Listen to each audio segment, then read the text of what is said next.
ನಾನೀಗ ಹೋಗೋದಕ್ಕೆ ತೀರ್ಮಾನ ಮಾಡಿದ್ದೀನಿ. ಇವತ್ತು ರಾಜ್ಯ ಸರ್ಕಾರಕ್ಕೆ ಪ್ರೋಗ್ರಾಮ್ ನಮ್ಮದು TP ನಾಳೆದೆಲ್ಲ ಇಶ್ಯೂ ಆಗಿದೆ. ನಾನು ರಾಜ್ಯ ಸರ್ಕಾರಕ್ಕೆ ಈಗಲೂ ಹೇಳ್ತಕ್ಕಂಥದ್ದು, ರಾಜ್ಯ ಸರ್ಕಾರಕ್ಕಿಂತ ಹೆಚ್ಚಾಗಿ ಈಗಿನ ರಾಜ್ಯದ ಮುಖ್ಯಮಂತ್ರಿಗಳಿಗೆ ಹೇಳೋದು, ಜನಾಭಿಪ್ರಾಯದ ವಿರುದ್ಧವಾಗಿ ಯಾಕೆ ಹೋಗ್ತೀರಿ? ನಾನು ಇಲ್ಲಿ ಈ ಒಂದು ವಿಷಯವನ್ನು ವೈಯಕ್ತಿಕವಾದಂಥ ಪ್ರತಿಷ್ಠೆಯಾಗಿ ತಗೊಂಡಿಲ್ಲ. 2007 ನಾನೀಗಾಗಲೇ ಮೊನ್ನೆ ಪ್ರಶ್ನೆ ಹೇಳಿದ್ದೀನಿ. ಜುಲೈ 30, 31 ಏನೇನು ಮಾತನಾಡಿದ್ರು ಕಾಂಗ್ರೆಸ್ ನಾಯಕರು, ಇದೇ ಶಿವಕುಮಾರ್ ಅವರ ಸಮೇತವೇ ಅಸೆಂಬ್ಲಿಯ ದಾಖಲೆಗಳಲ್ಲಿ ರೆಕಾರ್ಡ್ ಆಗಿದೆ ಕಲಾಪ.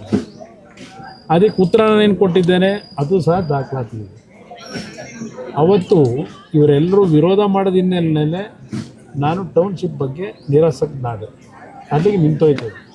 ಈಗ ಇವರು 25ನೇ ಇಸ್ವಿಯಿಂದ ಇದಕ್ಕೊಂದು ಹೊಸ ರೂಪ ಕೊಡ್ತೀನಿ ಅಂತ ಹೊರಟವರು. ಅಲ್ಲಿ 100ಕ್ಕೆ 80 ಭಾಗ ರೈತರು ವಿರೋಧ ಇದೆ.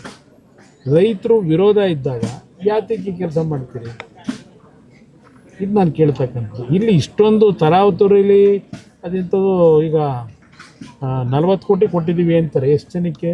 18 ಕೋಟಿ 40 ಜನಕ್ಕೆ ಕೊಟ್ಟಿದ್ದೀವಿ ಅಂತ. ಆ ಒಂದು ಭಾಗ ನೋಟಿಫಿಕೇಶನ್ ಏನು ಮಾಡವ್ರೆ ಅಲ್ಲಿ. ಈಗ ಅರ್ಜಿ ಕರೆದಿರ್ತಕ್ಕಂಥದ್ದು, ನೋಟಿಸ್ ಕೊಟ್ಟಿರ್ತಕ್ಕಂಥದ್ದು ಸುಮಾರು 700 ಜನದ ಮೇಲಿದ್ದಾರೆ. 700 ಜನಕ್ಕೆ ಇವು ಇಷ್ಟೆಲ್ಲ ಹಿಂಸೆ ಕೊಟ್ಕೊಂಡು, ಕಾಂಗ್ರೆಸ್ ಪುಡಾರಿಗಳನ್ನೆಲ್ಲ ಬಿಟ್ಕೊಂಡು ಕನ್ವಿನ್ಸ್ ಮಾಡಿ ಯಾರನ್ನೋ ಕರ್ಕೊಂಬಂದು ದುಡ್ಡು ಕೊಡೋಕೆ ಹಂಚ ಕೊಟ್ಟವರಲ್ಲ. ಆದರೂ ಸಹ ಜನ ಬಂದಿಲ್ಲ. ಅಂದರೆ ಇಷ್ಟು ದಿವಸ ಆದರೂ ಅಲ್ಲಿ ಅಭಿಪ್ರಾಯ ಏನಿದೆ ಅನ್ನೋದನ್ನ ಅರ್ಥ ಮಾಡ್ಕೋಬೇಕು. ಬಿಡಿ, ಯಾವುದೇ ಸರ್ಕಾರ ಜನವಿರೋಧಿ ನೀತಿ ಮಾಡಿದ್ರೆ, ಅದರಲ್ಲೂ ವಿಶೇಷವಾಗಿ ರೈತರ ಬಗ್ಗೆ ಗೌರವ ಕೊಡದೇ ಇದ್ದರೆ ಆ ಸರ್ಕಾರಗಳು ಧೂಳಿಪಟ ಆಗ್ತದೆ ಅನ್ನೋದನ್ನು ಹಲವಾರು ನಿದರ್ಶನ ಕೊಡಬಲ್ಲ. ಯಾತಕ್ಕೆ ಹುಚ್ಚು? ಏನು ಸಾಧನೆ ಮಾಡ್ತೀರಲ್ಲಿ? ಬೆಂಗಳೂರು ನಗರ ಏನಾಗಿದೆ ಇವತ್ತು? ಬೆಂಗಳೂರು ನಗರ ಇವತ್ತಿನ ಪರಿಸ್ಥಿತಿ ಯಾರ್ಯಾರ ಕಾಲದಲ್ಲಿ ಯಾತಕ್ಕೆ ಈ ಥರ ಆಯಿತು ಅನ್ನೋದು ಒಂದು ದಿವಸ ಯೋಚನೆ ಮಾಡಿದ್ರ? ಮಾತೆತ್ತರ ಅದು ಏನೋ ಅರ್ಧೆ ಅಂತಾರೆ ನನಗೆ.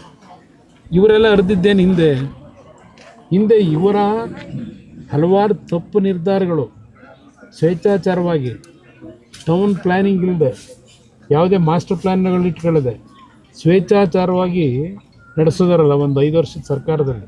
ಆಗ ಅದರ ಫಲ ಇವತ್ತು ಬೆಂಗಳೂರು ನಗರದ ನಾಗರಿಕರು ಅನುಭವಿಸ್ತಾ ಇದ್ದಾರೆ. ಅಲ್ಲೊಂದು ಗುಂಡಿ ಮುಚ್ಚೋ ಯೋಗ್ಯತೆ ಇಲ್ಲ, ತಾರಾಕ ಯೋಗ್ಯತೆ ಇಲ್ಲ.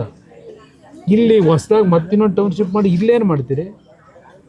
ಅದಕ್ಕೊಂದು 20,000 ಕೋಟಿ ಸಾಲ ತಗೊಂಬಂದಿದ್ದೀರಿ. ಈಗ ಏನು ಸಾಧನೆ ಮಾಡಬೇಕು? ಪಾಪ ನಿಮಗೆ ಬರೋಕ್ಕಾಗದೇ ಇದ್ದರೂ ಹೋಗಿಲ್ಲ, ನಿಮ್ಮ ಅಧಿಕಾರಿಗಳವರಲ್ಲ ಕಳಿಸಿ ಹೇಳಿ. ಈಗ ವಾಸ್ತವಾಂಶ ತಿಳ್ಕೊಂಡು ರೈತರ ಭಾವನೆ ಏನಿದೆ ಆ ಭಾವನೆಗೆ ತಲೆಬಾಗಿ.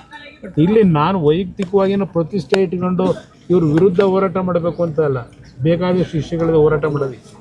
ಇಲ್ಲಿ ರೈತರ ಒಂದು ಧ್ವನಿ ಆಗಬೇಕಾದಂಥದ್ದೇನಿದೆ ನಮ್ಮ ಕರ್ತವ್ಯ.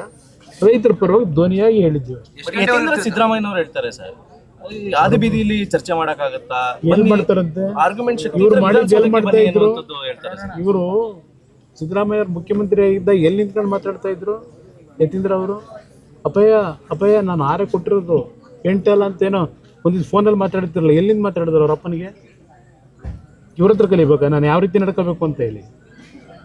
ಜನಗಳ ಮುಂದೆ ಬನ್ನಿ ಅಂತ ಕರೆದ್ರೆ ಜನಗಳು ಬೀದಿಯವರು ಬೀದಿಲಿ ಬಿದ್ದಿರೋ ಜನಗಳು, ರೈತರು. ನಾನು ರೈತರ ಸಮ್ಮುಖದಲ್ಲಿ ನಡೀಲಿ ಅಂತ ಹೇಳಿರೋದು. ಏನು ರೈತರಿಗೆ ಗೌರವ ಕೊಡಬೇಕು ಅನ್ನೋದಿಲ್ವಾ?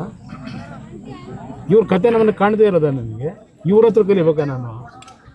ಯಾರ ಹೆಸರು ಹೇಳಿದ್ರಲ್ಲ ಈಗ ಅಪ್ಪಾಯಿಂದು ಸರ್, ರೈತರು ಮಕ್ಕಳು ಕೂಡ ಪ್ರತಿಭಟನೆಗೆ ಇಳಿದಿದ್ದಾರೆ ಸರ್. ನಾನು ಮಧ್ಯಾಹ್ನದವರೆಗೂ ಅಲ್ಲೇ ಇರ್ತೀನಿ ಬ್ರದರ್. 2:30, 3 ಗಂಟೆ ಬೆಳಗ್ಗೆ 10 ಗಂಟೆ ಹೋಗಿ 3 ಗಂಟೆವರೆಗೂ ಕಾಯ್ತೀನಿ. ಇಲ್ಲ 4 ಗಂಟೆವರೆಗೂ ರೈತರು ಏನಾದರೂ ಕಾಫಿ ಟೀ ಕೊಟ್ಟರೆ ಕಾಫಿ ಟೀನು ಕುಡಿದ್ಬಿಟ್ಟು ಬರ್ತೀನಿ. ನಾನು ಬರೆದಿರೋ ಪತ್ರಕ್ಕೆ ಇಲ್ಲಿವರೆಗೆ ಕಮ್ಯುನಿಕೇಷನ್ ಏನೂ ಆಗಿಲ್ಲ. ನಾನು 2 ಪತ್ರ ಬರೆದಾಯಿತು, ಕಮ್ಯುನಿಕೇಷನ್ ಇಲ್ಲ. ಅದಕ್ಕೆ ನಾನು ನೀವು ಕೇಳ್ತಾ ಇದ್ದೀನಿ, ನಿಮ್ಮ ಅಧಿಕಾರಿಗಳು ಯಾರು ಅದೇನೋ ನೋಟಿಫಿಕೇಶನ್ ಮಾಡ್ಕೊಂಡು ಹೊರಟಿರಲ್ಲ ಅವ್ರನ್ನಾದರೂ ಕಳಿಸಿ ತಿಳ್ಕೊಳ್ಳಿ ವಿಷಯನ, ಅದಾದರೂ ಹೇಳ್ತೀನಿ. Thank you. ಹೆಚ್ಚಿನ ವಿಡಿಯೋಗಳಿಗೆ ಪ್ರತಿಧ್ವನಿ ಯೂಟ್ಯೂಬ್ ಚಾನೆಲ್ ಸಬ್ಸ್ಕ್ರೈಬ್ ಮಾಡಿ, ಬೆಲ್ ಐಕಾನ್ ಕ್ಲಿಕ್ ಮಾಡಿ.